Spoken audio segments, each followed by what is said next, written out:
Another door prize, and what I want to do is have somebody tell us what cool thing they're actually going to take forward and think about more. What thing made you think more about either a habitat, either something market related? What thing makes you think the most about today, or just makes you think in general? Mull over. Can somebody share something like that? What makes you mull? Share with us, Barbara, please. Well, what I am mulling is what I heard about the methane situation with regard to potential freshwater diversions for coastal restoration as a technique. Very cool. That is fantastic. I love mulling. That's when I had yes, and the T-shirt award. Yeah, when I had first graders in a science lab, I remember saying, "Okay, we're all going to think," and it would make everybody be quiet and think. It was great. All right, Jacqueline. Okay, next we have Scott Settelmyer with us, and Scott is with TerraCarbon. He's also been a major partner in helping us put on all of these workshops, and Scott is the Senior Manager of Forestry and Technical Services at TerraCarbon, which is a consulting firm that helps land managers raise money for conservation and restoration through the development and sale of carbon offsets. And he's the former CFO of the Chicago Climate Exchange, and so we're delighted to have Scott here with us today. He's going to share a bit about lessons learned from land-based carbon projects, so please welcome Scott. Join me in welcoming Scott now. All right, thank you. Let me just put this down. I'm going to turn this off because I got a mic up. Okay, so thanks. Just a quick clarification. I'm not the Senior Manager of Forestry. That's one of my colleagues who presented at an earlier workshop. I'm a finance guy, so but I've learned a lot about forestry over the last several years. So I couldn't speak a little bit about that. And so thanks to everyone who's helped put this workshop together, and for all you for attending this afternoon. What I'm hoping to do is build on some of the presentations this morning and try to put a lot of these ideas into practice and maybe, for you, help you think about how you would do a blue carbon project. And I like to do that sort of through two different ways. One is I like to go through a couple of case studies around carbon projects. One, from the forestry sector, a more emerging one from the Peatlands sector, another wetland ecosystem, to give you an idea about how projects were structured in those ecosystems. Maybe talk about some lessons learned from those experiences that you could apply to blue carbon. And then also a little bit about how you might assess specifically a blue carbon project, some of the questions that you would want to ask at the beginning. So just quickly, TerraCarbon, we are a consulting firm. We just finished our 9th year. We started off in the forestry sector, but have worked on a number of other land-based ecosystems. Over those 9 years, we've helped 23 projects become registered with the various carbon standards. And those projects are covering 1.7 million hectares, so a pretty large area, and have already verified emission reductions of more than 10 million tons.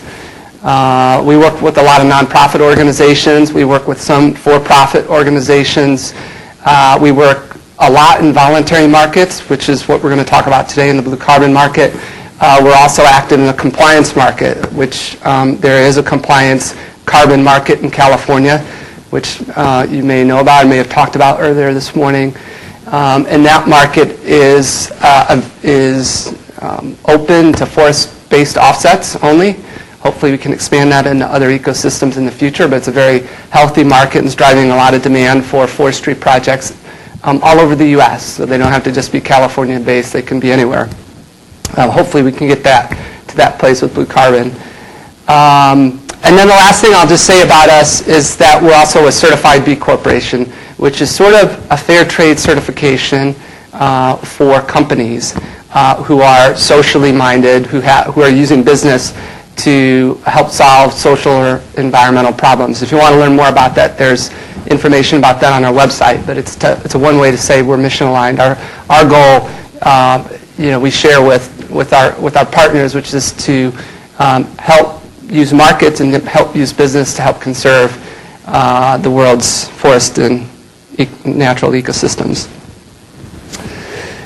So the first case study, and this is one of the first forest carbon projects in the world, and it dates back to 1999, so more than 15 years ago. A lot of you may be familiar with the bottomland hardwood forest ecosystem. Originally was almost 25 million acres in extent. It was as far north as the southern tip of Illinois and Cairo, and it said a squirrel could make his way all the way down to the Gulf of Mexico without setting foot on land. So it stretched all the way down to the Gulf. Today, there's only about 4 or 5 million acres of bottomland hardwood forest remaining, starting in the 1800s, and then extensively during the 1900s and the mid-1900s. Those areas were cleared, levied off from the river, sort of natural floodplain function, compromised, and were planted to rice, to soybeans, more recently corn, and obviously had a big impact on floodplain, on that floodplain habitat, carbon storage. Back in 1999, a group of utility companies in the U.S. started to work with the U.S. Fish and Wildlife Service, which I'm glad is present today, and put together a series of reforestation projects that covered almost 80,000 acres, which is, I think, a really sort of significant amount of land. About half of that's been subsequently registered with the carbon standards that Stephanie was mentioning this morning, with the VCS and with the American Carbon Registry. So the why, and we talk about, some of the speakers earlier this morning made some really good points about co-benefits. When we talk about carbon projects, carbon becomes the primary benefit, but these co-benefits are really important. And we know that intuitively, but they're also really important because they bring other partners to the table. People who, local stakeholders, people who are maybe not as interested in the global climate impacts, but who are interested in the habitat impacts, in the lower Miss. With all that conversion, we had this very fragmented landscape, and being able to reforest these areas and connect them had huge benefits to both resident as well as migrating wildlife. So people like Fish and Wildlife Service, this is really a great driver for reforesting these areas. But also, these areas, because they're in the floodplain, you had a lot of soil erosion on these fields that were converted to farms. So converting them back to forests could improve that, reduce that erosion, improve the water quality, not just sediments into the water supply, but also all the fertilizer runoff, and start to function again as a natural flood storage, which is becoming more and more critical as the climate is changing. So where did this occur? Well, in the lower Mississippi Valley spans a lot of states. It primarily occurred in Louisiana, Mississippi, and Arkansas, but it went as far east as Kentucky and Tennessee. There was as far west as Missouri. And it was done primarily on U.S. Fish and Wildlife Service land. So really the U.S. Fish and Wildlife Service was a pioneer, really, in terms of hosting these carbon projects. And from their lead, a lot of state DNR agencies began to see this as an effective way to finance restoration. So you have a number of state DNRs who've also hosted projects. And really the partnerships that were developed were unique. So you'd have the landowner, so either the state DNR or the Fish and Wildlife Service providing land to be restored. You had usually an NGO involved, so people like the Conservation Fund, Trust for Public Land, were very engaged in intermediating these transactions, so working with donors to access money and then helping implement the restoration. And then, of course, the private entity who is providing the funding for the restoration in return for the right to claim the carbon credits. So that's where the carbon finance comes into play. So this is really not, it's not a philanthropic contribution. It's a commercial transaction, which is a good thing because there's usually, it's a more sustainable funding source if we can get the markets right around this. Here are just some of the organizations that were involved. I mentioned, some of the federal agencies and state agencies and some of the NGOs. Restoration is pretty straightforward, probably compared to some of the work on the blue carbon side. Normally, you have these areas that were in agriculture. Often, they're in agriculture the year before they're planted to trees, so the ground is pretty clear. There may be some compacted soils, so in many cases, you can see in the sort of bottom right, they rip the soil where they're going to plant trees. They have, in this case, these were hand planted, but there's also machine planting that goes on, and there's a very sort of species-specific plan for each one of these refuges. So depending on whether it's more upland or more bottomland and what other species are around it will dictate the species mix that will go into that particular area. And generally, there's a pretty well-recognized sort of density about how many trees will go into an acre. Some, typically these were planted at about 300 trees per acre. And here's sort of an aerial view. It kind of gives you a good idea of some of the co-benefits here. This is some, this was, I think, looks like late 90s sort of picture, early 90s, 1990, of these areas that were in agriculture with sort of the forest around the fringes. And then, at a subsequent date after planting, you can see some of the crowns of the trees there, but it's connecting these landscapes that were fragmented before. And at a regional level, this is just, this isn't the full 80,000 acres. I think this might only be about 5,000 acres. The sort of red dots are one company's particular plantings. And I always look at this picture, and you can see this sort of Mississippi River there, and you can see all that sort of this sort of widespread sort of clearing that has gone on around there. It's pretty evident still. But you can see here what's important about this, and we talked about scale, is that this project involved planting across many different parcels, and they weren't contiguous, and they all got pulled together and registered. They had similar activity. It was restoration of bottomland hardwood forest. The baseline scenario was agriculture with little to no carbon sequestration. And all these got pulled together into one carbon project. A single monitoring plan gets applied to this whole area. So plots scattered across that area. So from a transactions cost perspective, it's more efficient, obviously, than in doing it sort of piecemeal. Any questions before I move on? And unfortunately, again, I kind of, I feel, a little bit back in the late 90s, early 2000s, a lot of the questions that we're asking here today about coastal wetlands were what people were asking about forests. So it was, we were just coming up to the first methodologies that got developed. Those were in the mid-2000s, were the first sort of accepted methodologies about how you measure carbon. And there were a lot of questions, do we measure soil carbon? How do we measure soil carbon? How do we measure above ground carbon? All these sort of questions that have subsequently been answered and the process has been refined.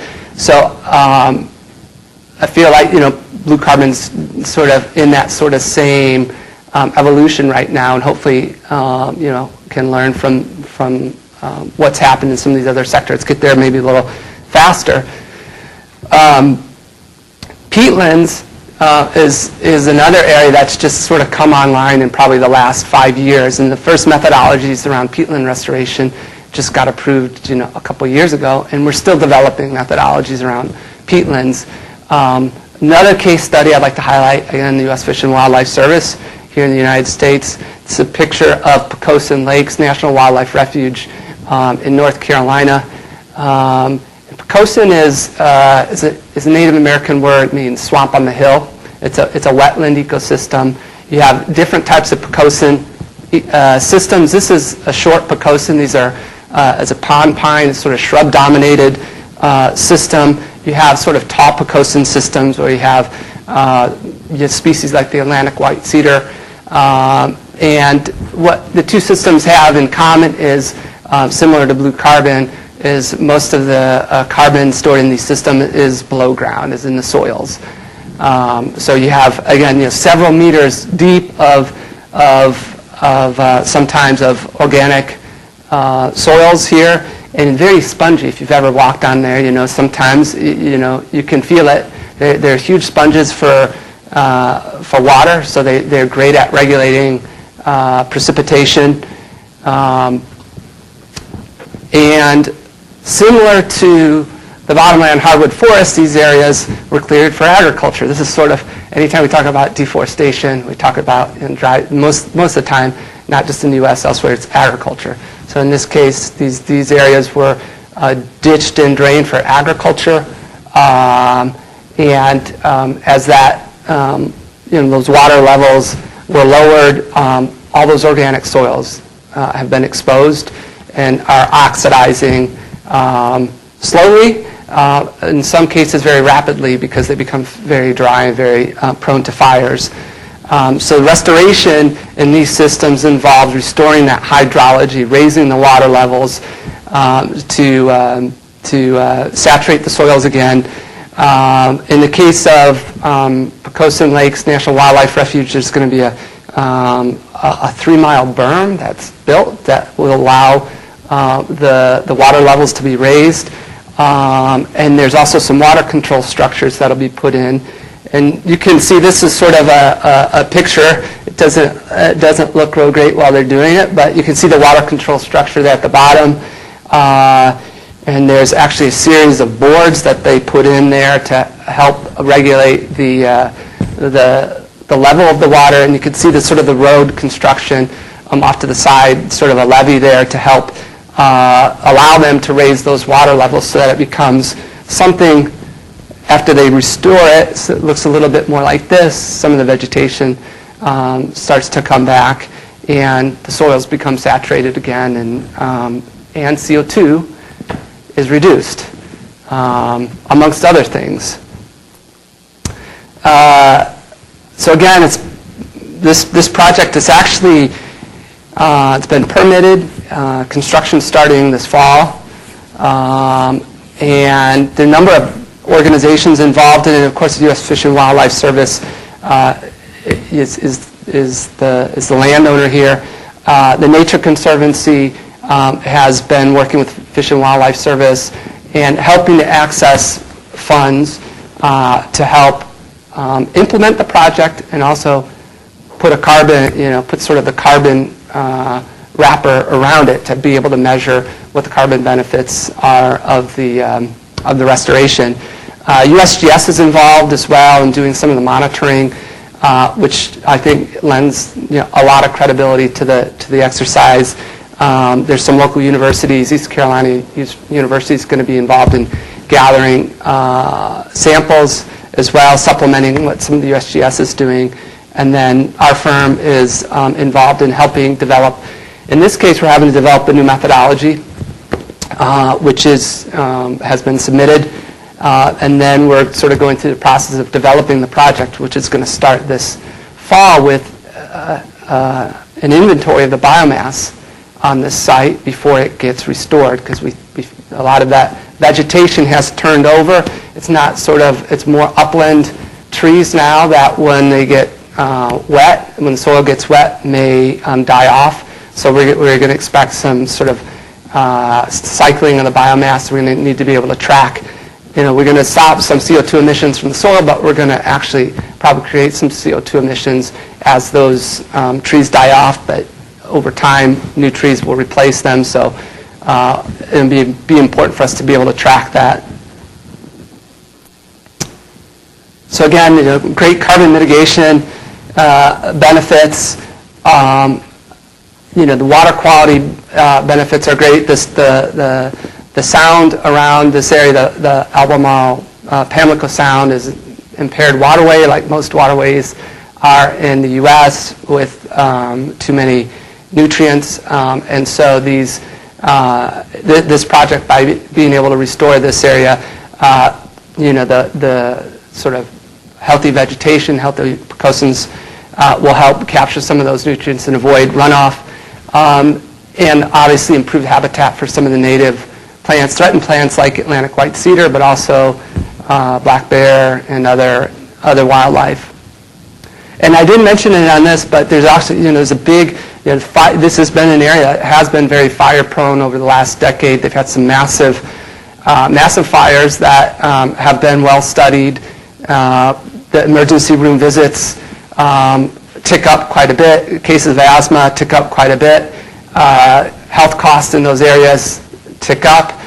Tourism to these areas go down. So there's a lot of other, these sort of economic co-benefits as well from doing this, and I think from a community perspective, add to the support for this kind of a project.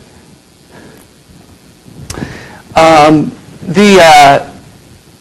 the reason I share this, I think this kind of, I could see this sort of same approach to a blue carbon project, and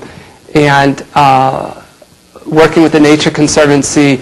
The way this whole project started out was with a scoping exercise. So we worked with the Fish and Wildlife Service, and we gathered a lot of spatial data on the extent of degraded Pocosins in the Carolinas. And we wanted to understand, was this an opportunity that could be scaled up? Because, that's the goal with doing these demonstration projects, not just to do sort of one project, to be able to use this sort of finance tool to expand the scope of restoration.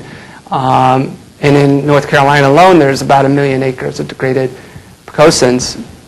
And then we also did sort of a high-level estimate of what were the emission reductions. What were the emissions in a degraded system? What would we expect them to be in a restored system? And what's sort of the range of sort of per acre benefits that carbon could help deliver? And then we moved into more specific feasibility phase, where we looked at 3 specific sites, all within the U.S. Fish and Wildlife Refuge system. We went to Great Dismal Swamp in Virginia. We also went to Alligator River in North Carolina, which also, as well as Pocosin Lakes. They all 3 have Pocosin ecosystems with degraded ecosystems. And we looked at those specific sites and what were the restoration measures that they were going to implement, what would the cost be, were there differences in how drained those sites were and what we thought the emissions were at each site, to develop sort of a cost-benefit analysis to be able to evaluate those 3 potential projects.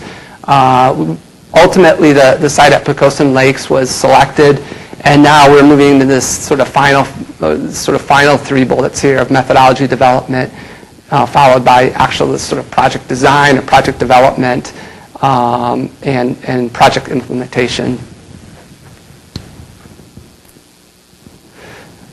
So lessons learned, and I mentioned at the beginning sort of compliance versus voluntary markets, and voluntary markets are great. place to start. They're the only place to start for new ecosystems. But compliance markets are, like the one we see in California, are much bigger than our voluntary market. And that sort of demand that they can create and, provides a lot more finance so that we can really scale up restoration. So when we were working with the Nature Conservancy around this whole idea, can we use carbon to help finance peatland restoration? Their approach was, well, this is great, we can start in the voluntary market, but we know that the sort of end game has to be a compliance sort of market if we want to get to scale. And so I feel like that's probably going to be true for blue carbon ecosystems as well. We need to start sort of at the voluntary level, but we also need to be thinking about the end game, which is sort of compliance markets.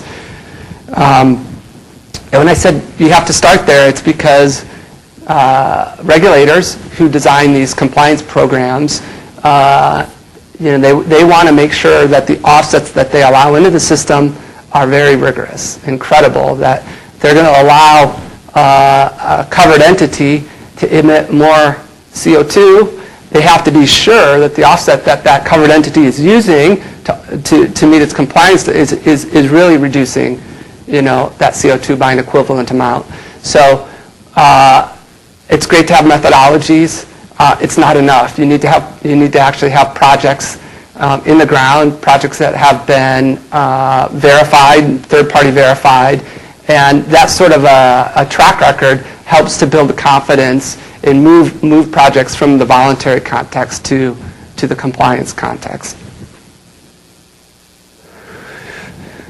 Another thing that I think is useful for this group is, and we've got a lot of good government agencies and academic institutions here today, and I think you're all going to be really important to these projects as well.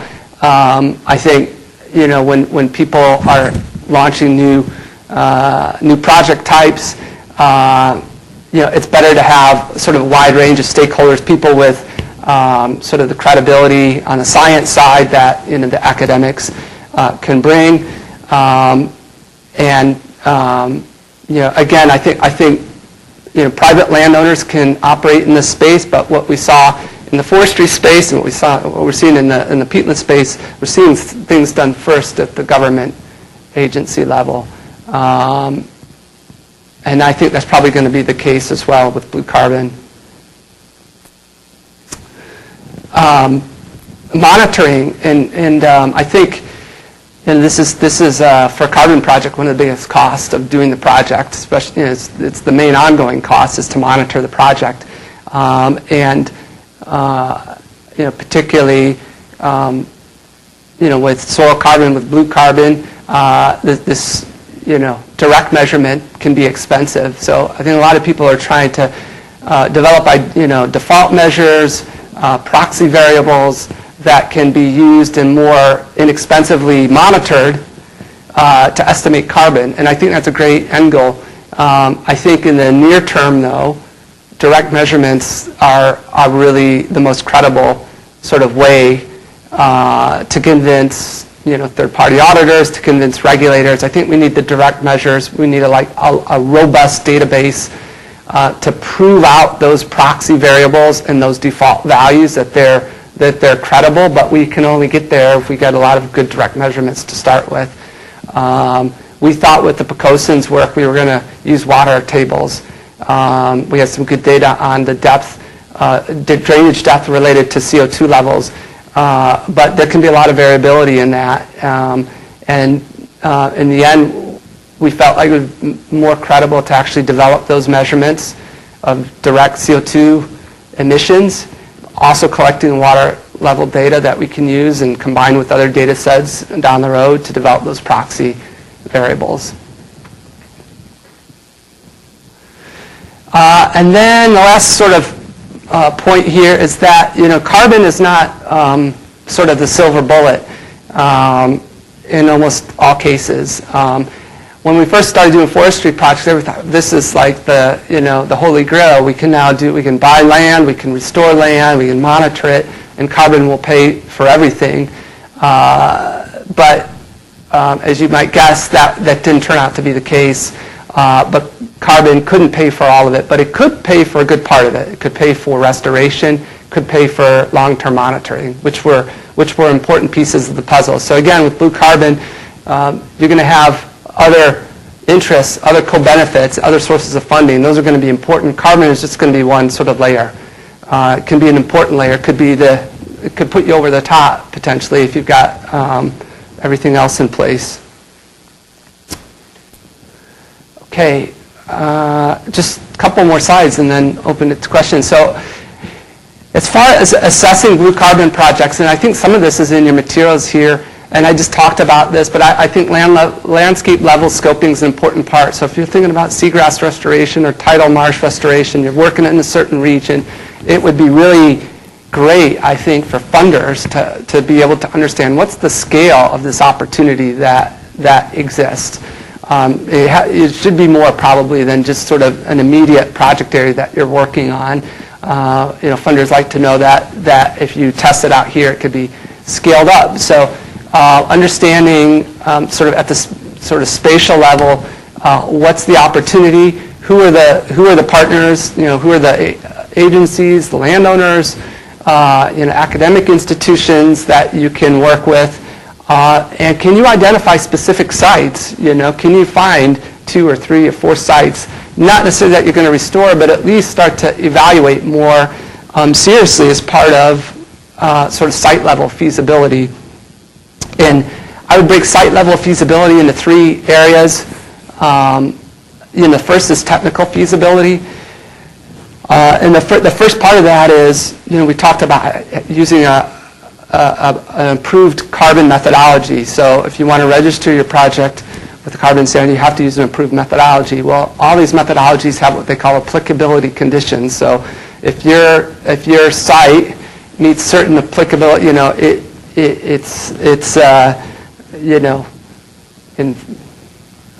in forestry, we would say it's not on an organic soil because, we might not account for soil carbon. So it'll be a list of applicability conditions that you need to meet. And if you don't meet those, then you're looking at maybe developing a new methodology, which is a long sort of term process. So the methodology that Stephanie mentioned before is going to have a list of applicability conditions that you would want to look at and say, yeah, my project meets those applicability conditions.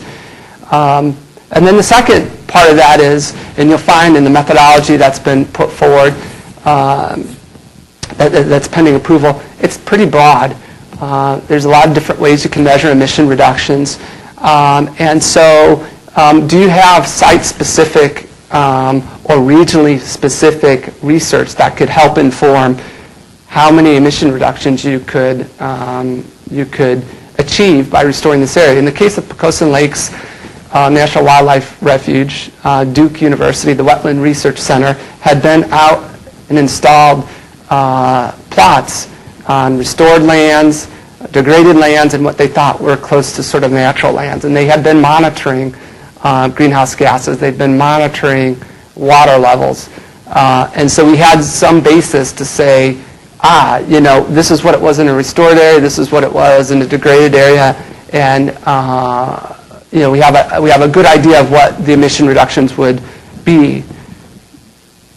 And then once we had that, we could do more of the financial analysis.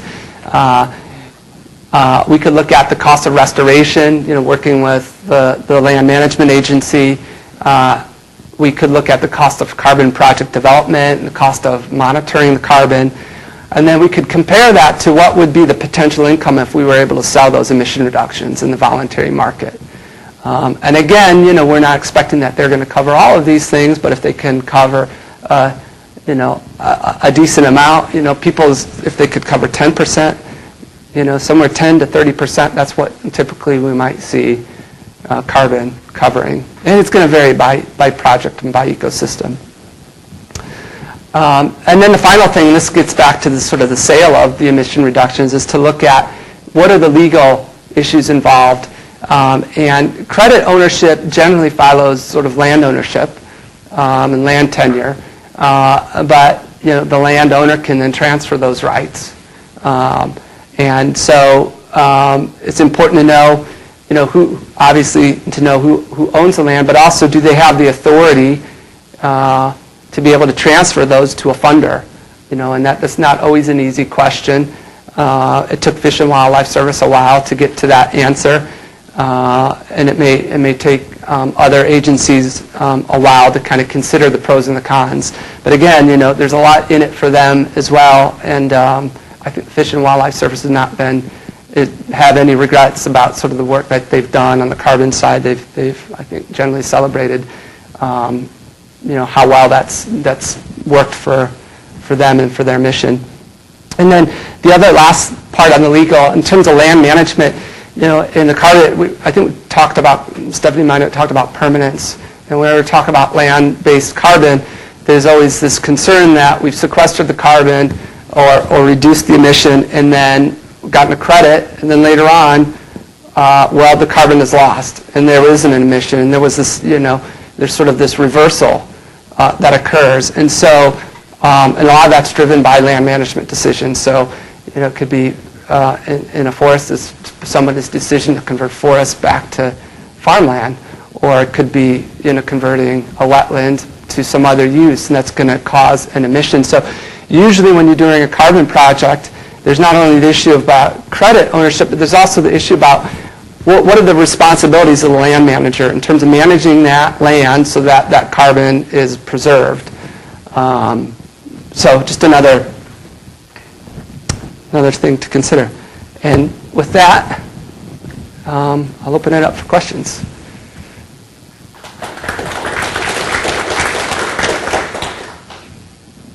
All right, thank you so much. Any questions, guys?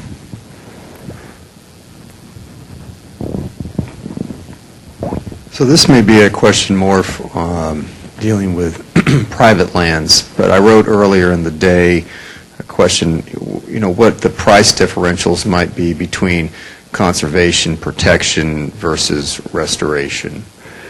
Yeah, I'll tell you in the forestry side, what's interesting is in the compliance markets, and I think this is a good question. In the compliance markets today in California, you have both restoration, you have reforestation, and you also have a conservation sort of category.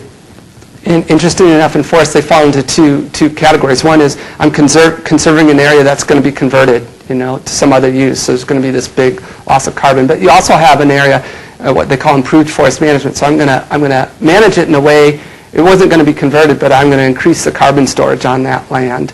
And you see all the carbon projects in the compliance market falling into those sort of categories because on the restoration side, from a financial standpoint, when you line up the financials, you have high upfront costs of implementing the project, acquiring the land, reforesting the land, and sort of slow carbon accumulation.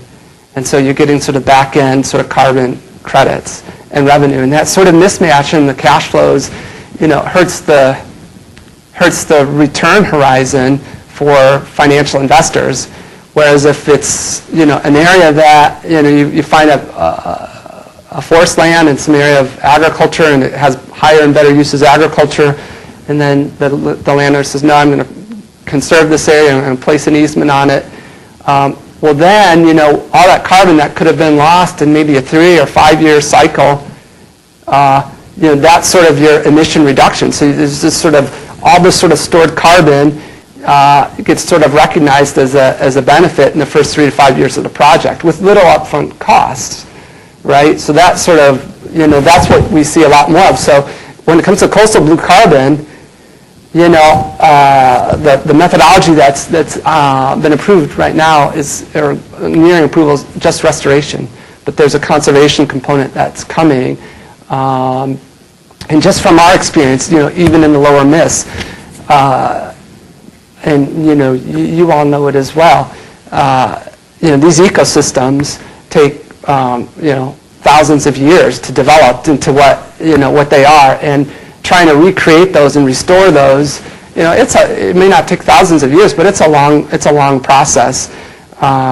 It seems to me like money is just well spent on that conservation, where you're getting all those ecosystem service values like right now, and you're not sort of stepping into them over time. So. Wonderful, thank you. Thank you. Thanks, Scott. That was great. I learned something every time. And can we go back to your list of lessons learned, which I think was really rich? Okay, great. Just one of the sort of discussion points to bring up is stimulated thinking when we go to the final session. The partnership part about it with governments and academic institutions to add credibility and broaden support. When we did the sort of global review, one of the things that we noticed is that there's a number of pieces that have to be pulled together to make this work. And in the developing world, it's quite often the land is owned at the community level, and to be able to empower the community to understand these types of projects and work out how they fit in is really important. And a lot of projects fail because they fail to get the community involved. Now in the US, it tends to be, I'm guessing it's more landowners, so Fish and Wildlife Service, big ranch landowners maybe here. And then you have to connect with government because they control the regulations, they may be driving the funding, they may be landowners as well. And then there's the technical capabilities, there's the science, maybe the experience in developing the projects. All of those three things have to come together to be successful. But in the middle of that, you have to have somebody or some group who move things forward. And if you don't have that little bit in the middle, then it probably just drifts apart in some way. So as we're thinking about that, a lot of that is in this room right here that reaches out to all those different aspects. So just re-emphasizing exactly what you said earlier on, and maybe as we think about that later on is how we move forward. But I think there's a lot of potential. I think it's a great point. And I just add one other thing is I was hearing yesterday from someone who was involved in the Chesapeake Bay, some of the restoration that's going on there, driven by sort of water quality concerns, and they're telling me there's just a lot of litigation. Still, a lot of stakeholders feel like communication's been bad. That there's sort of people lined up on against it, for it, and it's really struggling. That sort of, from what I understand, that effort. And so, your point about this sort of stakeholder assessment and input and communication is really important. It's going to be important in blue carbon projects as well. We see even on some of the old forest projects, what would happen is if people didn't do that well, and we're in a this is the reality. We're in a voluntary market, right? So that means that the funders here could be a big company who's interested in some of the corporate social responsibility, sort of image, reputation, sort of benefits of supporting this project. Okay, so in the forestry sector, they would support this project, and then someone would come back later and said, well, that they kicked those people off of their land to plant those trees, or they planted these trees that were absorbing all the water in this sort of drought sort of area. So if you don't think about and now it's become kind of an important part of the assessment, and I think Stevie talked about looking at what are some of the negative impacts. It's really important because the last thing in the world that that big company Walt Disney wants to do is support something that ends up in the paper because somebody wasn't considering all the different stakeholders. So it adds time, it adds cost. But it's important not just to the carbon project, but obviously to the success of the project itself. Wonderful. Thank you, guys. Well, this is great. Join us again in thanking Scott Settelmyer. So what we're going to do, we're going to take a